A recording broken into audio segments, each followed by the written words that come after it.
Olá a todos, este é o canal Corte Secreto e neste segundo vídeo dessa série de vídeos sobre o estudo do problema do mal, nós continuaremos a ver como alguns teólogos ou filósofos ou ateus tentaram e tentam explicar a existência do mal, apesar de um Deus que seja poderoso e bondoso.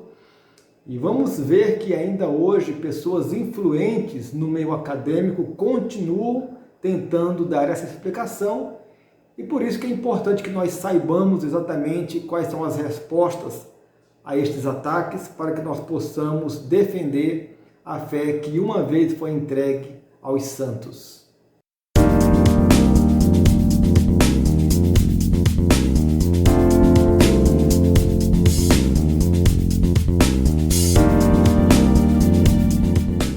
Se você não viu o primeiro vídeo, veja lá para que você possa então acompanhar este assunto.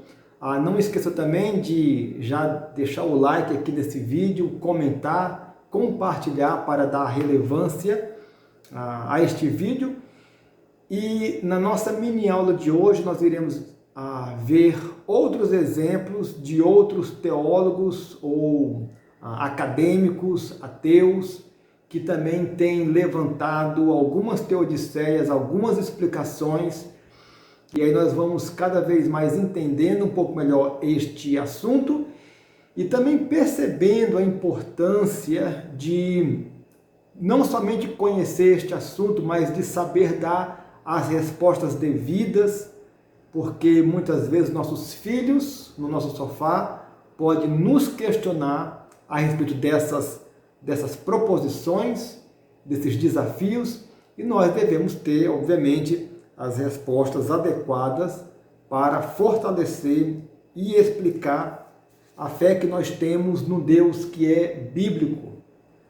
E aqui, então, eu começo trazendo novamente a citação do John McKee, aquele filósofo, porque as suas indagações podem ser resumidas em apenas uma pergunta. Como estas três afirmações, que seja Deus é todo amoroso, Deus é todo poderoso e o mal está presente no mundo, como que essas três afirmações podem ser verdadeiras simultaneamente? Porque, na verdade, nós podemos entender claramente que cada uma delas, separadamente, é verdade, mas o que ele diz aqui é que quando nós juntamos essas três proposições, então surge aqui o que ele chama de uma inconsistência ou de uma contradição. Nós já falamos da definição de contradição no vídeo anterior, nós vamos voltar a falar dessa definição no terceiro e último vídeo, mas aqui então este é todo o dilema, e por conta deste dilema, por conta dessa aparente contradição, é que os teólogos, filósofos, ateus, acadêmicos, eles vão levantando e construindo teodiceias no sentido de explicar a existência do mal, mesmo existindo um Deus poderoso e amoroso, ou até mesmo negando a existência de Deus. Nós vamos ver aqui um dos casos, mas muitos teólogos então vão no sentido de ou minar, diminuir o amor de Deus ou diminuir o poder de Deus. É o caso, por exemplo, do rabino Harold Kushner, no seu livro Quando Coisas Ruins Acontecem para Pessoas Boas. Ele vai desenvolver aí essa explicação. O pastor reformado Etienne Babut escreveu um livro intitulado O Deus Poderosamente Fraco. Então veja aí o ataque que ele faz, até mesmo no título do livro. O filósofo italiano Gianni Vattimo, ele escreveu o livro Acreditar em Acreditar. E estes filósofos então vão construindo uma teodiceia neste sentido. Quero fazer uma citação aqui do rabino Harold Kushner, que ele diz assim: não podemos orar para que Deus torne nossas vidas livres de problemas. Isto não acontecerá, e será o mesmo que não orar. Não podemos pedir-lhe que nos livre a nós e àqueles que amamos da doença. porque ele não pode fazer isso. Então note que o rabino aqui está atacando o poder de Deus, no sentido que nós não podemos nem orar para Deus, porque ele não é capaz de nos responder, de nos livrar do problema. Ele vai falar também nesse mesmo livro que nós devemos, mesmo assim, amar a Deus e perdoar a Deus quando nós tomamos o conhecimento que ele de fato não pode nos ajudar. Devemos perdoar a Deus assim como nós perdoamos aos nossos pais quando descobrimos que eles não são perfeitos. E ele então, por quase 200 páginas, o rabino vai argumentar que não adianta o crente orar, porque Deus não intervém em seu favor e, ao mesmo tempo, defende a ideia de que é necessário o crente pedir a Deus que o ajude a aceitar o desafio de viver como se ele não existisse. Então, note aqui a que ponto estou falando aqui de um rabino judeu, então, atacando frontalmente o poder de Deus. E nós temos também no Brasil o caso de um famoso pastor da Assembleia de Deus, da Igreja Bethesda de Santo Amaro, o pastor Ricardo Gondim, que na época do tsunami que aconteceu na Indonésia, em 2004, e que causou grande tragédia ali naquele país, matando milhares de pessoas, todos nós ficamos impactados e chocados com aquela catástrofe natural. Então, o Ricardo Gondim, ele se manifestou de uma forma que todos os pastores do Brasil, de várias denominações, se opuseram àquele posicionamento do pastor Ricardo Gondim, porque ele atacou exatamente o poder de Deus e a presciência de Deus. E ele escreveu o seguinte: creio em Deus Pai Todo-Poderoso, Criador de tudo que existe. Creio que Deus soberanamente decidiu abrir mão de parte da sua onipotência quando criou os seres à sua imagem e semelhança. Ele se tornou fraco porque quis abrir espaço para se relacionar conosco em amor. Decidiu não se impor por coerção ou suborno. A força mais contundente de Deus não vem de sua capacidade de se impor ou de barganhar a fidelidade de seus filhos, mas de permitir que, livres, eles queiram ou não a sua companhia. Deus prefere ser conhecido como Pai e não como um déspota celestial. Aqui o que Gondim está escrevendo e se colocando a favor de uma teologia chamada teologia do processo ou teologia relacional, que é um outro assunto, mas basicamente o que essa teologia defende é que quando Deus criou o homem, ele decidiu abrir mão da sua onisciência, de parte do seu poder, para poder se tornar mais parecido com o homem, para que ele pudesse se relacionar mais, de forma mais equiparada com o homem, de tal maneira que o homem que decidisse amá-lo e andar com ele, decidisse não por conta de uma força sobrenatural de Deus sobre ele, sobre o homem, mas que fosse uma decisão do coração, espontânea, sem algum tipo de agressão, como o Ricardo Gondim fala aqui. E o Ricardo Gondim, ele defendeu essa teologia do processo ou teologia relacional, porque teoricamente essa teologia explicava o porquê Deus não evitou o tsunami na Indonésia em 2004 e também o tsunami em 2011 no Japão e os diversos outros tsunamis que aconteceram na Indonésia. Deus não evitou porque ele também não sabia.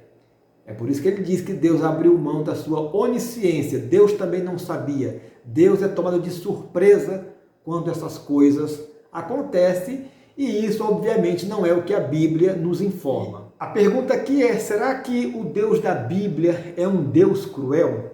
Porque esta é a pergunta que muitos fazem. Então muitos deles decidem atacar não a onipotência, mas a sua bondade, o seu caráter amoroso, E é claro que quando se tenta atacar a bondade de Deus, também tem que se distorcer o relato bíblico. E aqui eu vou trazer um ateu muito conhecido no nosso tempo, um cientista, o Richard Dawkins, que você certamente já ouviu falar. O Richard Dawkins é um etólogo. O etólogo é um biólogo especializado no comportamento dos insetos, e do comportamento dos insetos ele quis também arriscar falar sobre Deus, e no seu livro Deus, um Delírio, ele diz o seguinte: o Deus do Antigo Testamento é talvez o personagem mais desagradável da ficção. Ciumento e com orgulho, controlador, mesquinho, injusto, intransigente, genocida, étnico e vingativo, sedento de sangue, perseguidor, misógino, homofóbico, racista, infanticida, filicida, pestilento, megalomaníaco, sadomasoquista, malévolo. Então, com essa nada econômica lista de insultos contra Deus, na verdade, o Richard Dawkins ele confronta a existência de Deus, e eu nunca vi alguém confrontar com tanta força a existência do Papai Noel, ou do Saci, ou do unicórnio, mas aqui alguém que diz não crer em Deus, afronta com tanta força, e quando diz que esse Deus é mau, ele na verdade ele pega ali passagens do Antigo Testamento, como por exemplo, quando Deus pede que Abraão sacrifique o seu filho Jacó, e você sabe que no final dessa história, Deus ali proveu um livramento para Abraão e para Isaac, quando coloca uma ovelha, e Abraão sacrifica esta ovelha, e então a Richard Dawkins não entende que ali existe uma tipificação da salvação, e concluir que Deus é mau, cruel, malévolo, somente por este evento, é como aquela pessoa que chega diante de um quadro e olha uma pequena área deste quadro e vê ali a cor cinza, e ele julga e conclui que aquele quadro é feio e triste, porque de fato ele não está olhando para o quadro como um todo, e vendo todas as cores, e vendo a beleza do quadro, quando contempla o quadro como um todo. Assim também nós não podemos pegar um único evento na Bíblia e não olhar para o todo da Bíblia e o que a Bíblia fala a respeito de Deus, e obviamente olhando esse pequeno pedaço e distorcendo. Quando nós falamos em ateu, eu também preciso lembrar aqui de um homem que foi um ateu até os 30 anos e que se converteu ao cristianismo. Ele é o C.S. Lewis, um professor, um homem que foi um professor de Oxford, e ele se tornou um escritor muito produtivo, que escreveu vários livros. A Crônicas de Nárnia, você certamente conhece, é dele. E ele viveu solteiro muitos anos da sua vida. Ele casou por mais de 50 anos e viveu apenas cerca de 5 ou 6 anos com a sua esposa. E a sua esposa vem a falecer, e neste momento de grande sofrimento ele escreve um livro intitulado A Anatomia de uma Dor, e ele escreve assim no seu livro: volte-se para Deus quando estiver em grande necessidade, quando toda outra forma de amparo for inútil, e o que você encontrará? Uma porta fechada na sua cara, ao som do ferrolho sendo passado 2 vezes do lado de dentro. Depois disso, silêncio. E aqui ele revela uma angústia, um sofrimento, e ele vai aqui demonstrando o sentimento de ausência de Deus, mas, por outro lado, nesse mesmo livro, ele vai concluir que, de fato, Deus sempre esteve presente na vida dele, e ele vai ali demonstrar que ele é, de fato, um cristão que crê em Deus, e que esta reação humana ao sofrimento, à dor, ao mal, ela é plenamente plausível, ela é legítima, e o cristão reconhece que a crença no Deus da Bíblia pressupõe a bondade e a onipotência divinas, mas quando ele se depara com as consequências do mal no nosso mundo, então nós temos em geral, duas reações, uma reação lógica e uma reação emocional. As duas reações, por sua vez, possuem reivindicações próprias. Enquanto a reação lógica requer uma resposta apologética, a reação emocional reivindica uma teodiceia. Então, é sobre essas questões que nós iremos finalizar o nosso estudo na nossa terceira aula. Então, um forte abraço, que Deus abençoe e até a próxima mini aula.